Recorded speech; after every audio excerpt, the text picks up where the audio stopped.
BTC যি নিৰ্বাচন 4 এপ্ৰিলৰ হ'ব লগা আছিল আৰু এই নিৰ্বাচনটো অসমৰ নিৰ্বাচন আয়োগ অসম চৰকাৰ ভাৰত চৰকাৰ সকলোৱে বা ৰাজ্যপাল সকলোৱে কথা পাতি পেলাই এই মহামাৰী বা এই এটা দুৰ্যোগৰ সময়ত এই নিৰ্বাচনটো যাতে ইয়াত মানুহৰ মানে যি গেদাৰিং ইয়াত বেছি হৈ আছিল বা ইয়াত মানুহৰ সমাগম বেছি হৈ আছিল তো সকলো কথা নজৰত ৰাখি ইয়াৰ পৰা যাতে এই মানে ইনফেকশনটো যাতে বাঢ়ি নাযায় বা ইয়াত এটা ভয়ংকৰ জটিলতা পৰিৱেশ যাতে নাহে ইয়াৰ কাৰণে নিৰ্বাচন আয়োগে সিদ্ধান্ত লৈ পেলাই এইটো পিছুৱাই দিছে আৰু এইটো আমি নিখিল বড়ো ছাত্ৰ সন্থাই সেইদিনাখনে আমি ধন্যবাদ আমি জনাইছো আৰু এই সিদ্ধান্তক আমি আদৰণীয় জনাইছো তো আজি তাৰিখত যেহেতু ইয়াত অধিঘোষণাটো বাহাল আছে আৰু কেম্পেইনিং যি ফৰ্মেল কেম্পেইনিং আছিল এইটো কেম্পেইনিংটো কোনো কাৰণত কৰিবলৈ দিয়া নাই আৰু আমি জনাত জিলা প্ৰশাসনবিলাকে সকলো যিখিনি অনুষ্ঠান প্ৰতিষ্ঠান এইটো বন্ধ কৰি দিয়া হৈছে আৰু আজিৰ পৰা যিখিনি নিৰ্দেশ জাৰি কৰিছে চৰকাৰে যে ইয়াত মানুহ সমাগম হ'ব নোৱাৰিব বা মেডিচিন আৰু গ্ৰছাৰী বাহিৰে বেলেগ ঠাইত মানুহ ঘূৰি ফুৰিব নোৱাৰিব ইয়াৰ কাৰণে 6 মাহ বা 2 বছৰৰ যি এটা মানে যি এৰেষ্ট কৰা বা কাৰাদণ্ডৰো এটা ব্যৱস্থা তাত ৰাখা হৈছে তো আমি ভাবোঁ যে যিবিলাক প্ৰাৰ্থী হয় তেওঁলোকেও মানুহ হয় যিবিলাক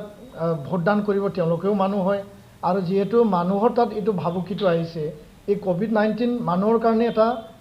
মানে মানৱতাৰ কাৰণে এটা ভাবুকি তো আমি ভাবোঁ যে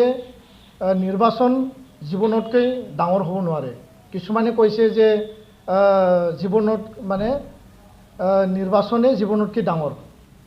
তেনেকুৱা আমি কোৱাও কিছু মানে প্ৰাৰ্থীবিলাকে এতিয়া মানে কৈছে কিছু দলবিলাকে কৈছে যিবিলাক ৰুলিঙত আছে বা বিভিন্ন মানে যিবিলাক আছে তেওঁলোকে কৈছে যে নিৰ্বাচন হ'ব লাগিছিল এইটো এটা ষড়যন্ত্ৰ কিবা কিবি এনেকুৱা কোৱা আমি শুনিছোঁ তো নিখিল বড়ো ছাত্ৰ সন্থা আমি সদায় মানুহৰ সেফটি মানৱতাৰ মানে সেৱা কৰা মানৱতাৰ যি সেফটি এইটো আমি সদায় আগত ৰাখি পেলাই আমি কাম কৰি আহিছোঁ আৰু মানুহ জীয়াই থাকিলেহে দেশখন জীয়াই থাকিব ৰাজ্যখন জীয়াই থাকিব ৰাজ্যখন চলিব দেশখন চলিব গণতান্ত্ৰিক প্ৰক্ৰিয়া সংবিধান এইবিলাক মানুহ থাকিলেহে চলি থাকিব যেতিয়া মানুহৰ তাতে এটা মানে ডাঙৰ এটা বিপৰ্যয়ৰ সন্মুখীন আহিছে সমস্যা আহিছে তাত মানুহ নাথাকিলে ইয়াত গণতান্ত্ৰিক প্ৰক্ৰিয়া ভোটদানৰ প্ৰক্ৰিয়া নিৰ্বাচনৰ প্ৰক্ৰিয়া এইটো কেতিয়াও সম্ভৱ নহয় তো আমি আহ্বান জনাব বিচাৰিছোঁ যদি কিছু তেনেকুৱা প্ৰাৰ্থীবিলাকে বা দলবিলাকে যদি নিজস্বকৈ নিজা ইণ্টাৰেষ্টত মানৱতাক হেয় কৰি পেলাই বা মানুহৰ সেফটি সিকিউৰিটিটো হেয় কৰি পেলাই যদি তেনেকুৱা এটা পদক্ষেপ লৈছে গাঁৱে ভূঞে যদি তেওঁলোকে কেম্পেইনত নামি পৰিছে এইটোৱে সুযোগ আমি গাঁৱত যাই পেলাই ৰাইজক বুজাম বুলি তেওঁলোকে যদি সেই যে ছ'চিয়েল ডিষ্টেন্সিং আৰু হিউমেন কণ্টেক্টৰ যি এডভাইজৰী ICMRে যি নিৰ্দেশ জাৰি কৰিছে চৰকাৰী নিৰ্দেশ জাৰি কৰিছে এইবিলাক যদি উলংঘা কৰিছে তেওঁলোকক চৰকাৰে যাতে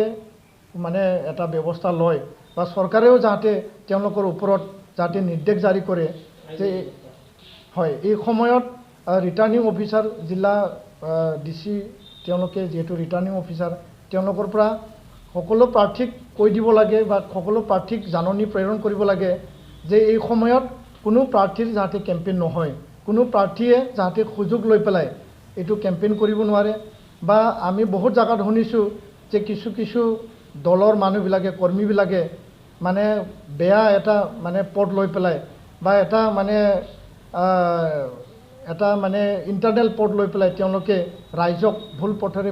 পৰিচালনা কৰি তেওঁলোকে কাম কৰি আছে বা কাম কৰিব বিচাৰিছে তেনেকুৱাও আমি শুনি পাইছোঁ তো ইয়াৰ কাৰণে আমি অসম চৰকাৰ আৰু ৰিটাৰ্নিং অফিচাৰ DC সকলক আমি আহ্বান জনাম যাতে প্ৰশাসনে ইয়াৰ ওপৰত এটা ব্যৱস্থা লয় আৰু কোনো প্ৰাৰ্থীয়ে যাতে এই সময়ত মানৱতা বা মানুহৰ জীৱনক হেয় কৰি পেলাই যাতে কেম্পেইন কৰি পেলাই যি ছ'চিয়েল ডিষ্টেন্সিং আৰু হিউমেন কণ্টেক্টৰ